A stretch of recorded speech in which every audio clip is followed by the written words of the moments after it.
Okay, we got these Mark Lifman's voice note and letter of demand sent just before he was assassinated, guys. So watch till the end. Couldn't you at least find a decent picture? I mean, you write shit and you put shit pictures in your books. Terrible. It's such a pity that you've got no clue about what actually goes on. Why do they talk like gangsters? It was so scary because I was walking across Lower Main Road when it hit on a Saturday, and like when I heard it, I could not have a weekend. But anyway, I couldn't okay. Mark Lifman, a businessman accused of murder, silenced by an assassin's bullet. Who pulled the trigger?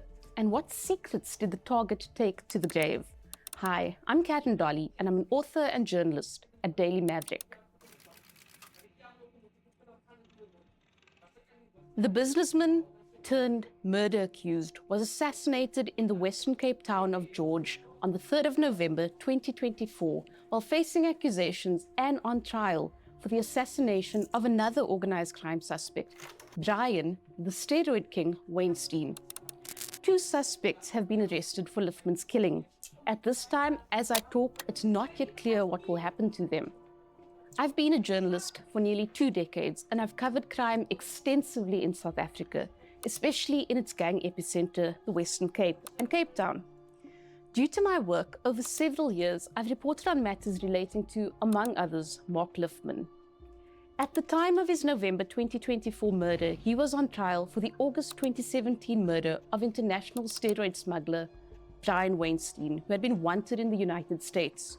Weinstein was shot dead in his bed in his home in the upmarket Cape Town suburb of Constantia. Take a listen to this ENCA report on the trial. Businessmen, bouncers, a PI, a police officer, an alleged steroid drug dealer and members of the 27's gang face a variety of charges relating to gang activity, murder, conspiracy to commit murder, money laundering and possession of illegal guns and ammunition. As for Lifman, accused number 1 in the Weinstein murder case, close associates of his recalled him as an astute businessman who climbed his way up from owning some taxis and a pie shop at Cape Town's Central train station to dabbling in the fashion sector and becoming a major property mogul. I haven't seen... I think maybe the people that unalived him was from the people of the guy that is allegedly unalived as well. The steroid guy, maybe that is his people taking revenge, but that's long before, after what happened to him.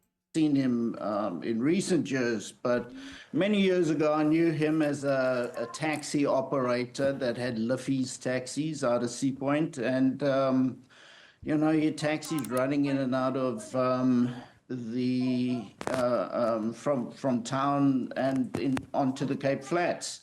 Who is he? Mark was a pretty astute businessman, very sharp, and not a family guy.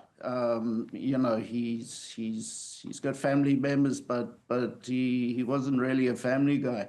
Lifman was also involved in the horse racing industry, which ended with him being banned over intimidation claims. He always insisted he's simply a businessman from Cape Town. The state, though, seemed to be of a different view of him, as he was under investigation for organized crime, sometimes facing criminal charges. And the South African Revenue Service, the taxman, said he owed it money, hundreds of millions of rands. So, Lifman was in and out of court, always outright denying wrongdoing. I met him for the first time in my capacity as a journalist in May 2010 at a hotel in Cape Town city centre. Now, by this point, he'd been acquitted of indecent assault charges relating to boys. Fast forward to the 2010 auction held at the Cape Town Hotel.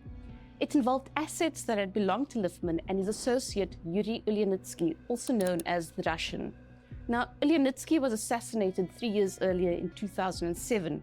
He was targeted in a shooting in Cape Town that also killed his 4-year-old daughter, Yulia. Back to the 2010 auction. Assets up for sale had included a gentleman's club in Cape Town city centre named the Embassy, 4 other properties, and a 1971 Rolls-Royce.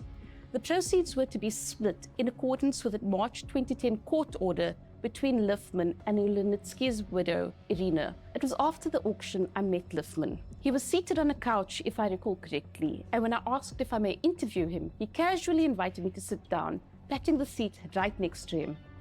He came across as totally suave, calm and collected. The saying butter wouldn't melt in his mouth comes to mind. The year after that auction, another pivotal murder rocked South Africa's crime arena. In 2011, a man by the name of Cyril Beaker was assassinated in Cape Town. He was shot. A rumored apartheid state operative, Beaker had run a security outfit in Cape Town in the 1990s. Now, some police officers maintain the security outfit was an extortion racket linked to the Italian mafia. After Beaker's 2011 murder, Lifman and two of his associates, Jerome Donkey Boyson and Andre Nordier, who are now also accused in the Weinstein murder case, were among those who became prominent in private security focused on Cape Town city centre, but also extending further afield. But things again ended in a courtroom dock. Lifman and Nordier were arrested, and they faced 313 counts for allegedly running a security company without the necessary registration. In 2015, they were cleared of those charges, the 313 counts, and they then counted that the state had targeted them for ulterior motives. In 2017, suspected organized crime kingpin Nafiz Modak, who had known and seemed to be aligned to Cyril Beaker, allegedly tried to seize control of bouncer operations in Cape Town from the so-called Lifman Group. According to police investigators and what previously surfaced in related court cases, clashes between the so-called Modak Group and the so-called Lifman Group sparked violence around Cape Town from 2017 onwards. In 2019, my book, The Enforcers Inside Cape Town's Deadly Nightclub Battles, was published. It's about the shady parts of Cape Town's nightclub security arena and how for decades it has been saturated in suspicions that rogue cops and intelligence agents operate alongside crime suspects to shape this murky arena. Sections of the book inevitably focused on individuals including Nafiz Modak and Mark Lifman because of their involvement in private security issues. Lifman, based on voice notes he sent to me in June 2019, was not impressed with the book. Couldn't you at least find a decent picture? I mean, you write shit and you put shit pictures in your books. Terrible. It's such a pity that you've got no clue about what actually goes on. Shameful. Lifman had also before informally articulated his distaste in terms of what was written about him. Be that as it may, he never acted on this in relation to me, aside from a comment here and there. But about a week before his assassination, on the 25th of October 2024, I received a letter of demand from a lawyer or lawyers acting on behalf of Lifman, stating that Lifman wanted sections of the Enforcers redacted and an apology from me. The letter also stated Lifman was of the view that I had run a campaign to discredit him for more than a decade. Aside from Lifman previously ending up in the dock, he was once also involved in a case that resulted in him being arrested but not even making it into a courtroom, suggesting that in that instance something strange had happened. Take a listen to lawyer William Booth, who was legally representing Lifman at the time of that strange arrest in 2018. It's now just before 12 noon on Friday, and I've just been informed by the senior state prosecutor that Mr. Lifman will be released and there are no charges. So he will not even appear. They've decided not to prosecute him at this stage. I understand that they wish to do further investigation and then make an informed decision. This is from the prosecuting authorities. The whole matter is a travesty of justice. Now, Booth himself was shot at in an attempted murder case 2 years later in 2020. In murky organized crime arenas, the irrefutable facts take the form of a murder toll. A dead body equates to cold, hard fact. The stories spun around it, some of which may be intentionally planted to divert from truth and those guilty of crime, need to be carefully unraveled. Organized crime suspect Mark Lifman consistently denied accusations that he was linked to lawbreaking. Lifman was murdered a day before he was expected back in the dock in the Western Cape High Court with his co-accused, one of them an ex-cop, for the Weinstein murder trial. This means he won't get a chance to testify. He won't get a chance to amplify his claims that he was being targeted, that he was the victim of a state-driven witch hunt, and that individuals like me, a journalist, were intentionally discrediting him. Lifman has now become a statistic, a fact making up an ever-increasing murder toll in organized crime. My bro, things are getting heated in Cape Town, bruh. Yo, what is happening, bruh?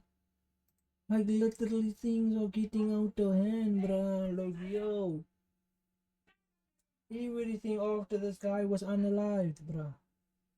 I don't think she would have made this video after he was unalived.